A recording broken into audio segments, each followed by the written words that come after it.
Now, you and I have this in common, and so do so many of our LGBTQ brethren, is that the Golden Girls were a big influence on you growing up. Oh, obsessed. I would run home from high school and watch the Golden Girls on Lifetime. Then I watched the Rosie O'Donnell show. Oh, yeah. Good times.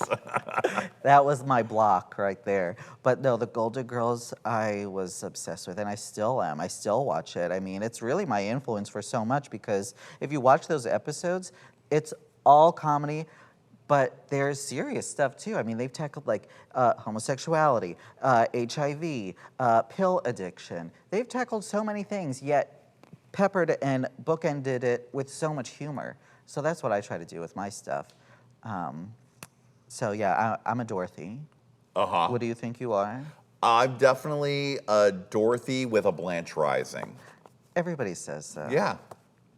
I mean, it's just real. I always thought I was, well, I mean, you always think that I thought I was obsessed with Rose when I was a kid. Yeah. Everyone likes Rose in the beginning, but we all end up at Dorothy, don't we? With the Blanche Rising. With the Blanche Rising. Is that every gay man, a Dorothy with a Blanche Rising? That's what a lot of people say, but I like to tell a lot of people that they're Mrs. Claxton, the one who had the tree on her that Rose killed in the courtroom. I'm like, you're Mrs. Claxton, okay? I think I'm the pandemic has turned me more into a Sophia. I could see that for you. Now, was high school a tough time? You had a supportive family, but you were a sort of outwardly gay kid. Yeah. Tell me about that. Oh yeah, I mean, high school was really tough for me. My high school was 7th grade through 12th grade, so I remember just feeling so out of place. Everybody, every day, like, called me names, every gay word that you could imagine, made fun of my voice, my behavior, everything, to the point where I felt like I really didn't have any friends, and it was a tough time, but even up until, probably until I was about 20, I really had a hard time figuring out who I was without having other people's negative opinions filtering into my brain. But once I moved to California when I was like 22 is really when I kind of felt great. But otherwise, like for the past 10 years before that, it was tough. High school stuff sticks with you. It really does. And you can, like we talked about with internalized homophobia. Oh, yeah. You can really hate yourself because of all the negative things people have said to you. Totally, but then when you're someone like us, I think you get a therapist sooner, so you're able to work through it a little bit quicker. Yes. Now, you went to college. Did you go to college for acting?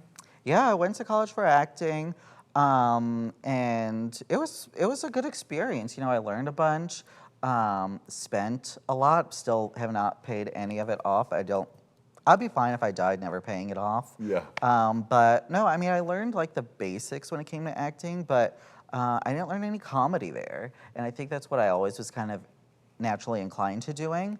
But kind of fought it because I was like, I'm going to be a serious actor, I'm going to do Shakespeare, I'm going to do Ibsen, I'm going to do everything that's really like high art. But then everybody laughed at every one of my scenes that I would do. I'm like, I'm in Dollhouse, okay? This isn't funny. Right, exactly.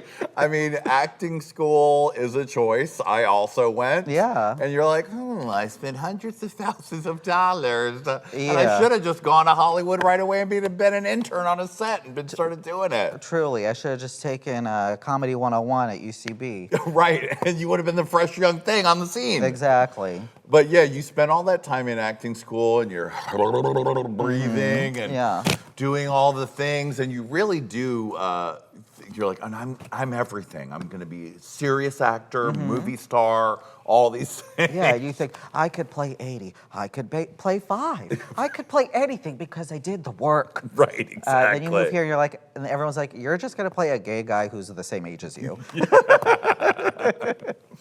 Now, right after college, you hit the road to Hollywood? Pretty much. I mean, we had a class senior year where it wasn't FaceTime at the time. I don't know what it was, webcammed with people that had already graduated. Right. And everybody that graduated and moved to New York was straight up miserable.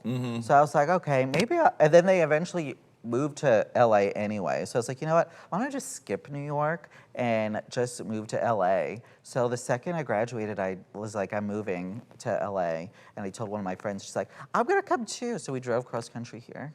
That's the perfect way to move to LA with someone else, so you have a built-in friend. Yeah, it was great. And we lived together for years. And then she came out while she was out here too. So we got to and we lived across the street from Fubar. Right, and now that is how you tiptoed your way into my world.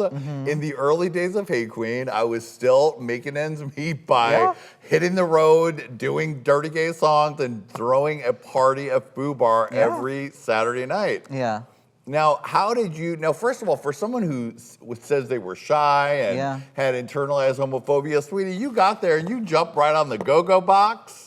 And you worked it. I worked it. You know, I drank. Yeah, that helped. Right. That's how I got through those nights too. Yeah, I think you gave us each like 10 drink tickets. Right, that was the whole thing. It was like, it's not a lot of money, but you can make tips and you can drink a lot and it'll be fun. Yeah. Drink tickets, fun. I had a great time. And I respect some people that are still doing it. I mean, if you still got it, I guess you can still do it. I don't even think I had it then, but I had a good attitude and a good time. Yeah, you came in, you were like, hey, I want to dance, and it was that type of party where we wanted as many go-go dancers as we could. So I was like, yeah, kid, go ahead. Stick this baseball cap on your head, try to look a little bro-y, and there, do it. And you did it. You danced there for a while. Yeah, well, it was a lot of fun. I did it for a couple months, and I made friends with all those other dancers, and I still talk to them. I've had some of them in some of my sketches, too. You have. Yeah. Do you have any story that sticks out as a crazy moment from that period? Oh, God. I wish I could access those memories. Right, but they're all so blurry. Something I'll never forget is I drank too much, and then I did a somersault off the stage and onto the floor. Oh, right. That was a lot of fun, and not a wake-up call at all. Oh, the good old days. I remember when you first started doing videos, I was like, well, good for him. Yeah. Look at him. He's not a go-go dancer anymore. He's making videos. And then those videos just they were very funny, and then they really found their audience. Yeah, I mean, it's really interesting. The gay people laugh at all sorts of things, but I'm like, you know what? I have a lot of important things, I think, that I want to say. So I feel like if you put someone that's really cute and then make him, if he wants to like wear a tank top or whatever, have important words, have comedy, people are going to tune in for one of those things. Yeah. So it's sabotage, really. I'm sabotaging gay people to watch my stuff. Make sure that you are following us on all social media at Hey Qween TV. Facebook, Instagram, Twitter, TikTok, Snapchat. No, we're not on those, but because we don't want our data stolen by TikTok. But do the other ones. They're stealing our data too, but you know what? There's videos there for you to watch. Also, we're sending out all of our love to the beautiful Lady Red, who at this time of the filming is still in the hospital, and we miss her. If she saw you here, she'd be so happy. You worked with Lady Red at Fubar. She was doing the door every night. What a sweetheart. I really hope that she gets better soon. Her Venmo, tell everyone her Venmo. Oh, of course, yes. I mean, it's one thing we can't stop doing. If you want to give to Lady Red, you can Venmo Lady Red Couture. Do you have a memory of Lady Red from our nights working at Fubar at the door? Honestly, I mean, I just remember her smile. She's just so sweet and so friendly and so nice and fun and always down to have a good time. I mean, I don't have any specific memory, but she's just so sweet. I hope she gets better. At the Fubar was a very drunken party with tons of go-go dancers. It was packed with people. Yeah. And Lady Red we always wanted to make sure Lady Red got to perform during the party at some point. Yeah. So, but her job there was doing the door. Yeah. So at like right before 2 a.m., I would send somebody like, get Lady Red. She'd come in, put down all the stuff from the door and Yes. the IDs, and she'd be like, all right, ladies and gentlemen, Lady Red Couture. And our goodbye of the night would be Lady Red singing the chicken song. Yeah. Lady Red, we miss you, sweetie, and I hope that you're watching this now and laughing because you're healthy and doing good. We miss you. All right, sweetie, now it's time for you and me to get into it. Get into it. Get into it.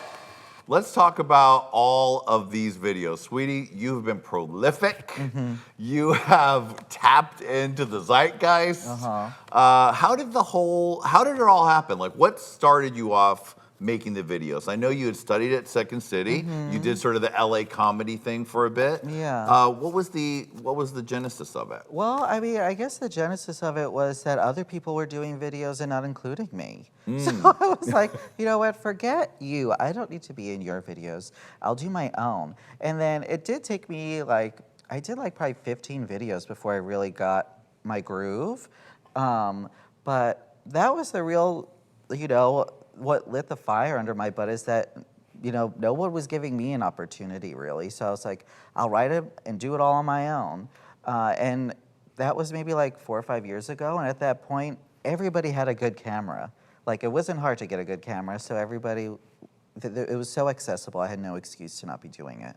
Now, I think if you go back all the way to the beginning of your YouTube channel, it's just you with a camera lip-syncing a song we used to play at Foo Bar all the time, which was Iggy Azalea's Pussy. Yes.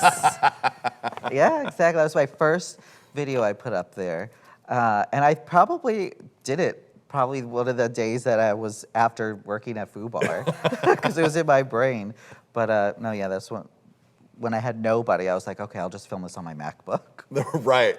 But now it's funny, if you look at the comments of that video, it's people who've watched from your latest video all the way through to the last one. Yeah. And it's almost like a little treat at the end. I know, right? People who started with new stuff and then wound up all the way back there, which was 4 or 5 years ago. Yeah, giving them content. How did the shape of the sketches start to come about? Because you started with the lip sync video and then you started with smaller things. How did the shape of what they are now come about? Well, I learned how to write sketches from Second City. So Second City, everybody from SNL came out of Second City. So Tina Fey, Amy Poehler, all those people learned how to write sketch from there. So I learned how to write the same style sketch that they did. So I was like, you know what, I'm just gonna condense it into a smaller format. It has the same game, same heightening aspects, same everything. But if you're doing it for YouTube, people's attention span is not as long as watching a live show or SNL. So I was like, I'll just take all those elements and just condense it and heighten it and have it get crazy really quick and us yell at each other faster. And that's pretty much how I learned how to do it. Yeah. Hello, children.